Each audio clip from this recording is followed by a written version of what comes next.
verses 1 to 11, verses 1 to 12. The title of the message, Jesus in Action. Okay, John chapter 9, verses 1 to 12. And thank you very much for the wonderful songs, and especially the special number. It was one of my favorite songs. Let's also rise and read responsibly verses 1 to 12. We will all read together in verse 12. And as Jesus passed by, he saw a man which was blind from his birth. His disciples asked him, saying, Master, who is sin, this man or his parents, that he was born blind? Jesus answered, Neither hath this man sinned nor his parents, but that the works of God should be made manifest in him. I must work the works of him that sent me, while it is day, the night cometh when no man can work. As long as I am in the world, I am the light of the world. When he had thus spoken, he spat on the ground, made clay with spittle, and he anointed the eyes of the blind man with the clay. And said unto him, Go, wash in the pool of Siloam, which is by interpretation sent. He went his way, therefore, and washed, and came seeing. The neighbors therefore, the days before had seen him, and the was blind, said, Is not this he that sat and begged? Some said, This is he. Others said, He is like him. But he said, I am he. Therefore said they unto him, How were thine eyes opened? He answered and said, A man that is called Jesus made clay, and anointed mine eyes, and said unto me, Go to the pool of Siloam, and wash. And I went and washed, and I received sight.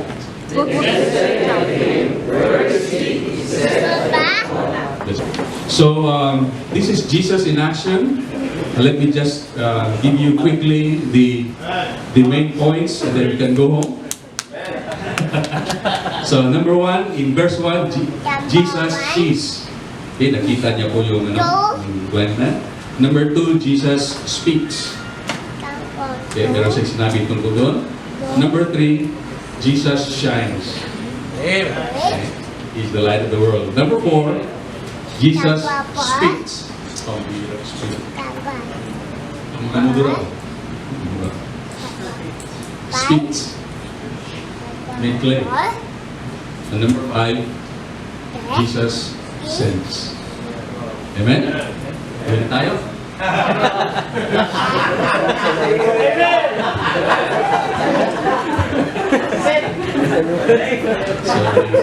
Sabi ng isang Jesus conference speaker, ano na ba ang mangyayari? Kasi road trip naman yung ticket ko. Mga kapatid, it's always, it's always a great thing to know that you have an example to follow when you are in the mission field. Yeah, again, like I said last Wednesday here, as a missionary, I've begun to read and study about the lives of missionaries, especially Bob Hughes.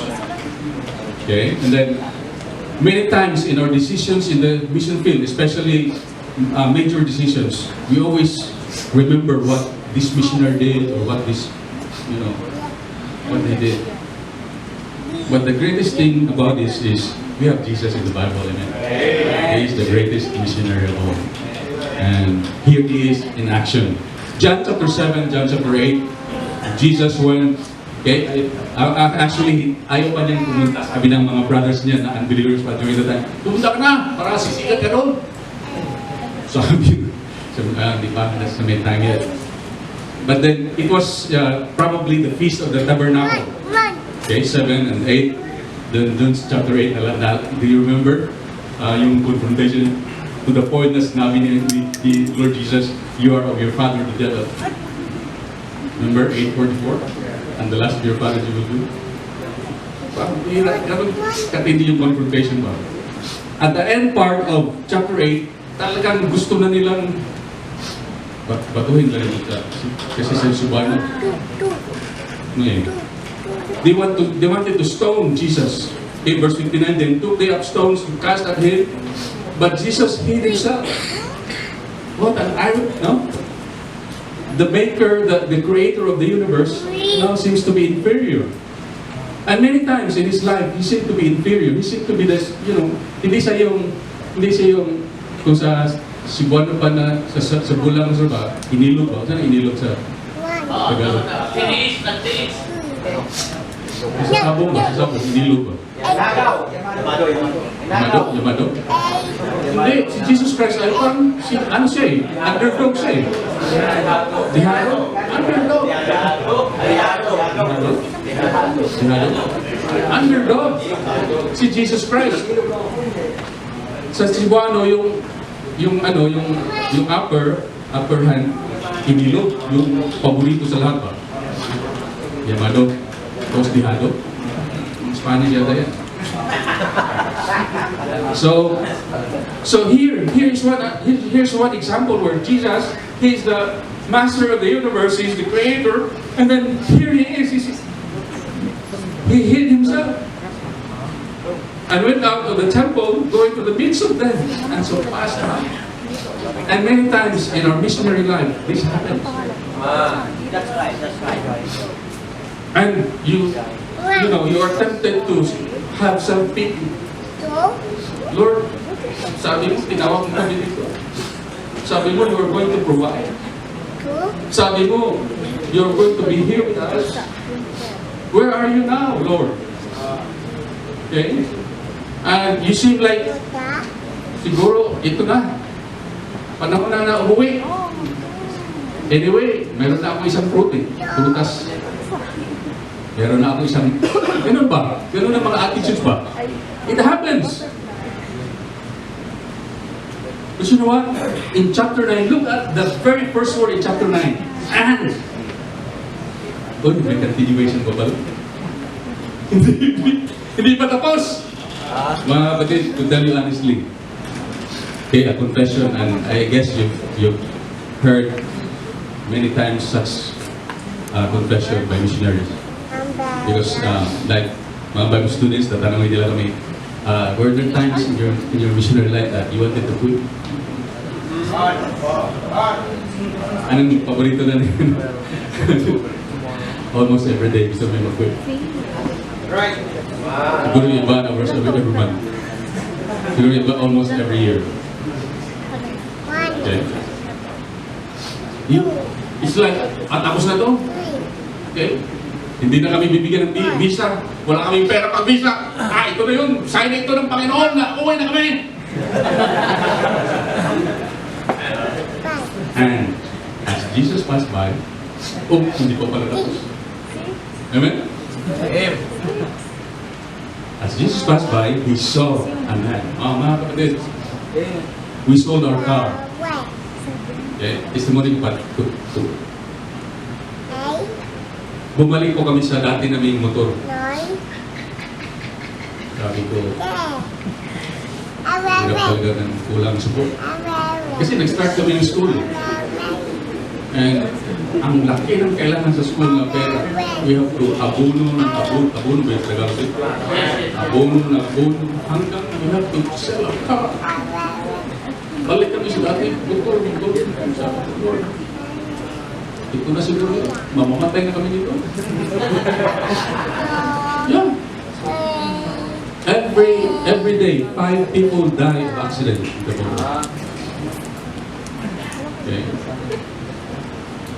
So, and the amazing thing is, when you ride a motorbike, after some years of riding car, meron kayong makikita nung hindi mo nakikita habang, di ba?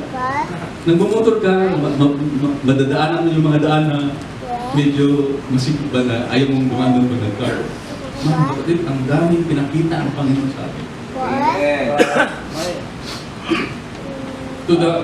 Let me just summarize it, mga kapatid. Right now, there are 5 places that have been referred to me, that I've come to know, that are waiting for a church to be started there.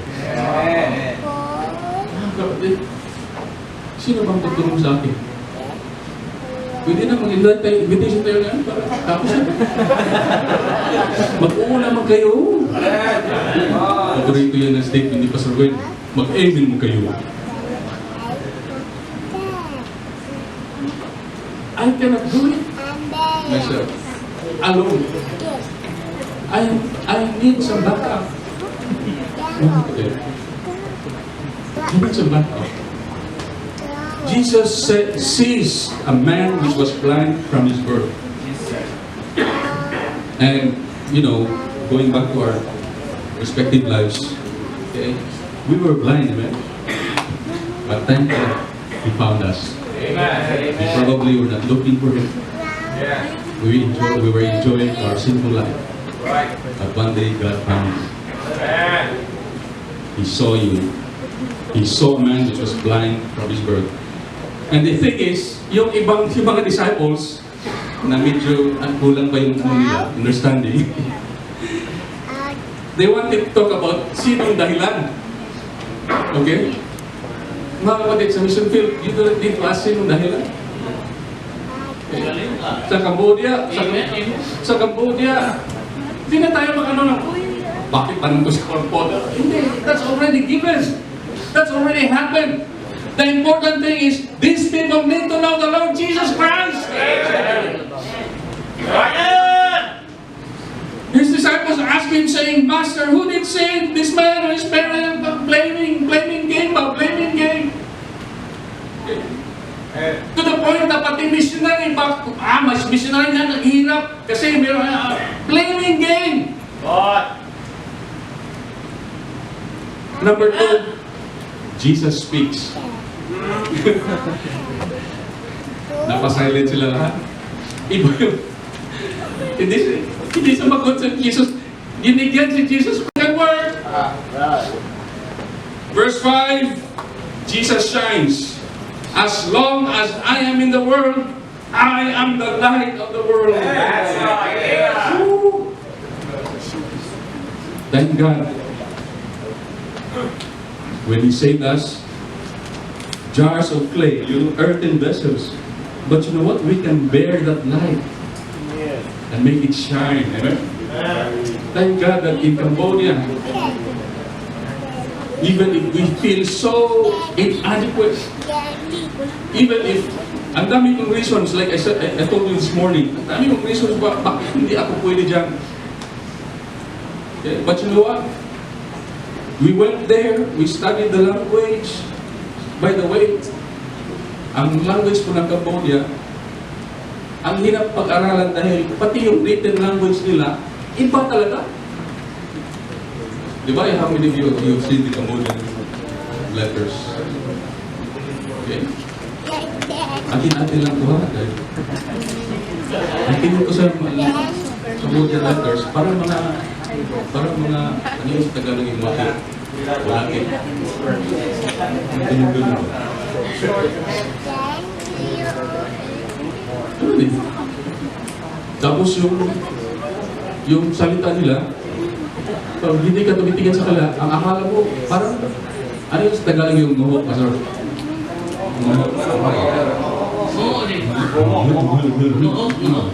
Yan yung impression ko as a, stranger. So sabi ko, siguro yung panahon ng Tower of Babel, di ba, nag-build sila. Tapos, nung about to when God was about to make the judgment, merong isang nahulog na martilyo siguro. Tapos, yung isa, tapos nagkamang ba?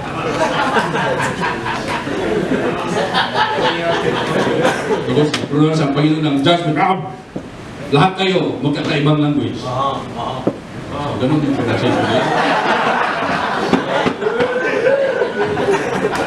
Ayos. Ang hirap bakit? Hindi ako nagsungalingan. Tanungin niyo po sa Ranger. Diba, sabi ko sa inyo, hindi ako pwede magsusungalingan. Hirap talaga. So, then we went there and, wala pa ng isang taon, parang gusto mo na umuwi, mga ganun ba? But you know what? People get saved not because, of this earthen vessel, but because of the light that is there. Jesus shines, mga kapatid. Jesus shines. While I am in the world, I am the light of the world. Ano yung isa ito sa mga natulanan. Kunlaro yung chang I will blue. Chipunlaro yung chang I will blue. I will blue, I will blue, I will blue. Kung kausatan ko, yung chang I will blue. Tuto ako dun sa kanta niya. Yung mo.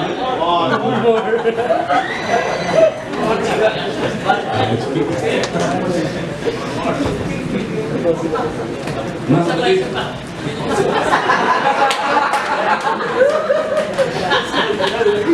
Kasi John 3:16, I will recite John 3:16. But pray through sa line below, dalwale, baca through putih bridge putra through tayo mo. Damay ay hindi nada jiwa dari bridge putra no. Mentrawi ni lawi, jiwa kami jiwa fakta sini. Johan cukup baik kau dan karena ini sih bagi saya sama.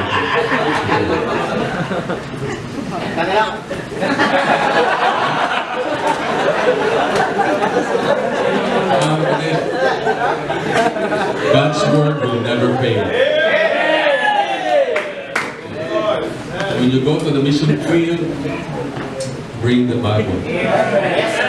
Preach the Bible.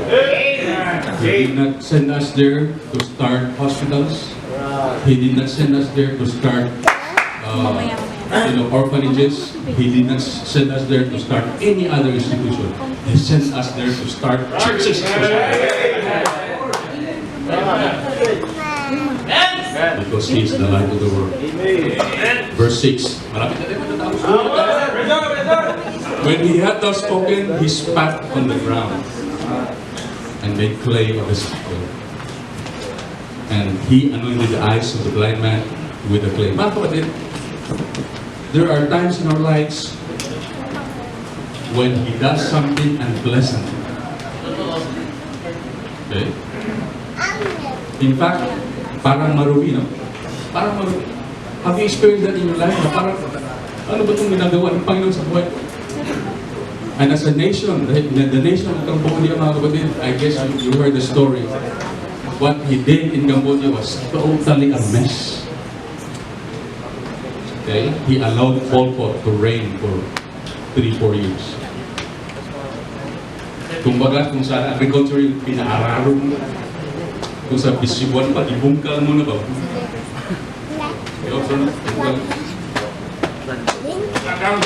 Talagang iniba niya lahat mo na. Because kung gaano ka-rooted yung culture na nag-affect sa mga tao, so that it makes them very difficult to believe in Jesus.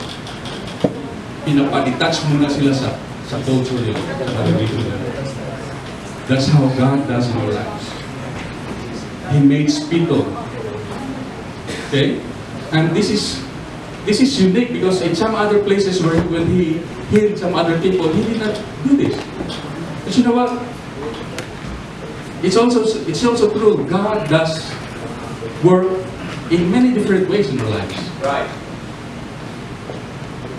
Okay, but you can agree with me that many times in our lives, gagawa siya ng mga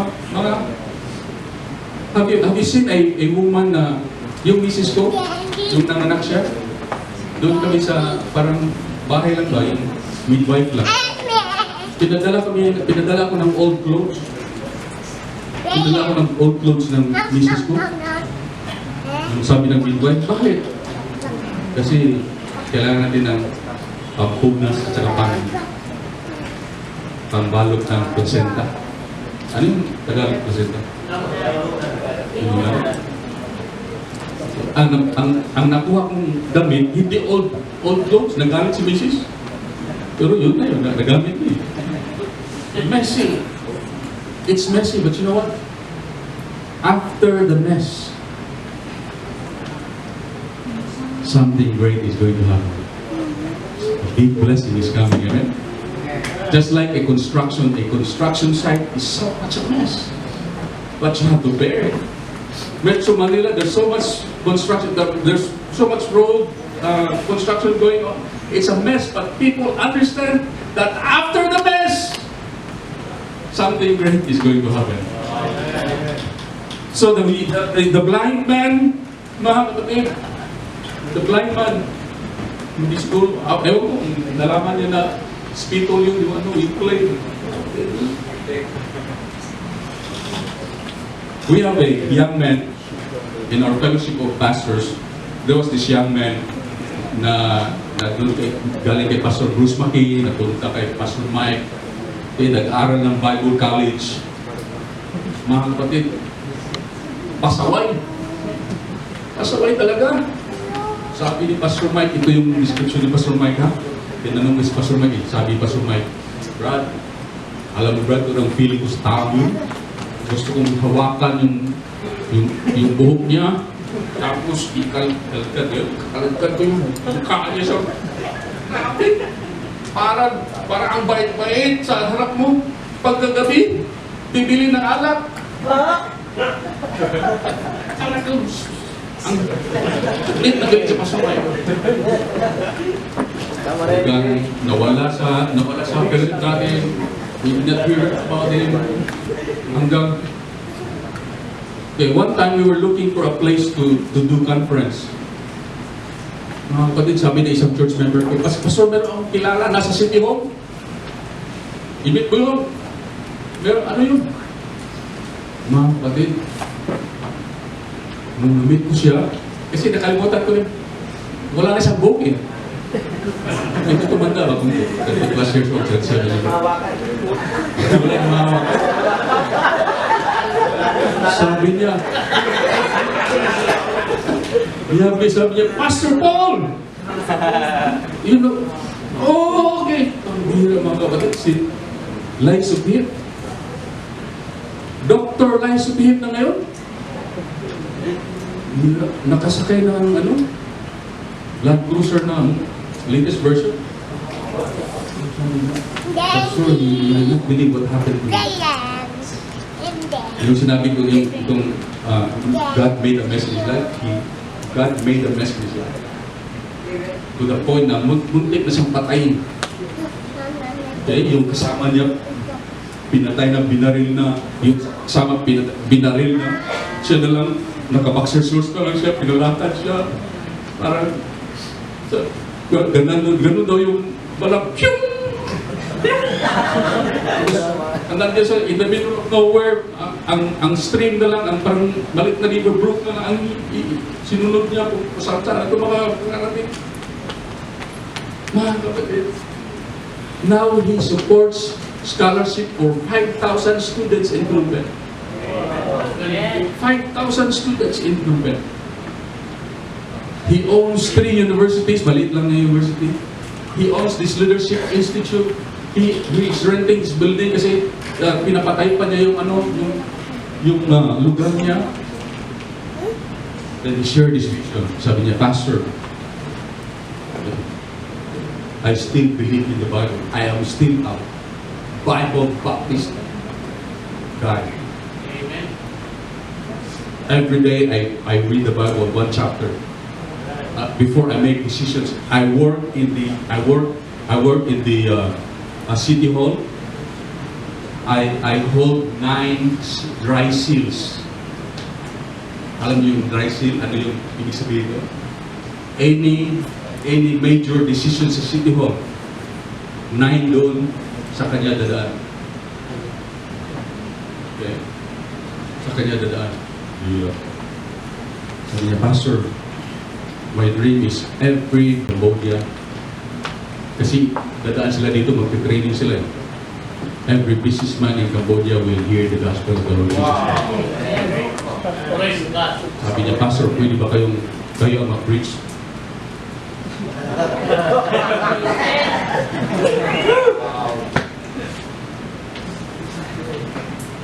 And sabi niya, Pastor, because we are medyo popular na tayo sa mga young people din ng tayo scholarship, I want every young man and young lady in Phnom Penh, and probably all over Cambodia, will hear the gospel of the Lord Jesus Christ.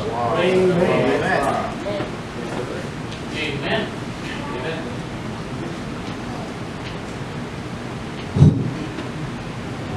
But that's after God made a mess in his life. Amen? Maybe some of us here, I do not know. Are you facing a mess right now in your life? Just bury it, amen? Do not run away from it. Huwag mong sabihin, mabaho. Huwag mong sabihin, dirty yan. Ano yung dirty? Maruming. Kasi sa Cambodian word, pwede sabihin mo,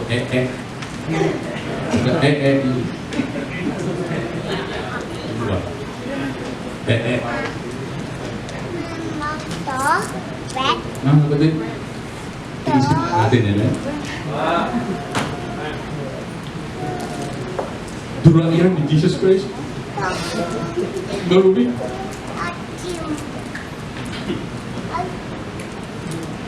And then, numbers last. Okay, we can go home. Jesus sends.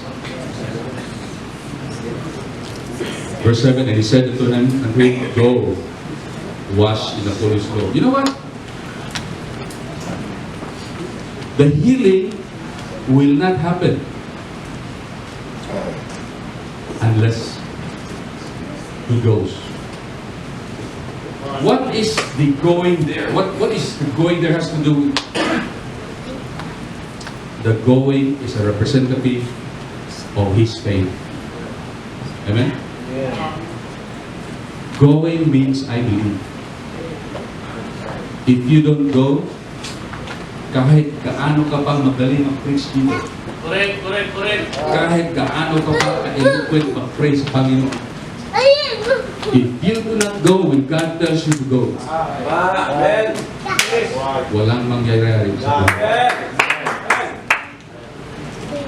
So when God called us, natatakot kami, killing fields, baka papatayin din kami doon. Thank God for the song. Are you familiar with the song, We Will Carry the Torch? Amen. I said, we are going to go, Lord. We will carry the torch. You are the light of the world, dear God. We will carry the torch. We will lift high the flame. Amen. We will march through the darkness in Cambodia. The devil says, this is mine. But we will march through the darkness until the glory of God will be seen throughout Cambodia. And throughout the world. We will carry the torch of the Lord. The question is, are you called by God today? Because if you do not go, wala mangyayari sa buhay. Amen. Pwede na invitation, Pastor?